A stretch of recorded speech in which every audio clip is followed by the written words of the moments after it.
राम मंदिरातील कथित देणगी गैरव्यवहार प्रकरणी समितीचे अध्यक्ष नृपेंद्र मिश्रा यांच्याकडून तीव्र नाराजी व्यक्त करण्यात आली। राम मंदिर देणगी गैरव्यवहार लज्जास्पद असं नृपेंद्र मिश्रा यांनी म्हटलंय। मंदिराच्या व्यवस्थापनात सुधारणा करण्यात येणार असंही मिश्रा यांनी म्हटलंय। राम मंदिरातील कथित देणगी गैरव्यवहार प्रकरणावर राम मंदिर निर्माण समितीचे अध्यक्ष नृपेंद्र मिश्रा यांनी तीव्र नाराजी व्यक्त केली।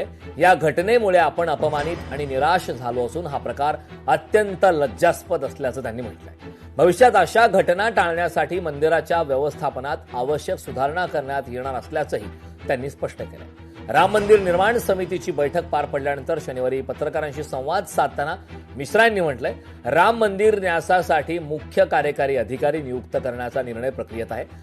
यासाठी स्वतंत्र समिती स्थापन करण्यात आली आहे। तिचा अहवाल आल्यानंतर पुढील निर्णय घेतला जाईल। व्यवस्थापनातील सुधारणा आणि इतर उपाययोजनांवर चर्चा करण्यासाठी न्यासाची पुढील बैठक 22 जुलै रोजी होणार असल्याची माहिती सुद्धा यावेळी त्यांनी दिली।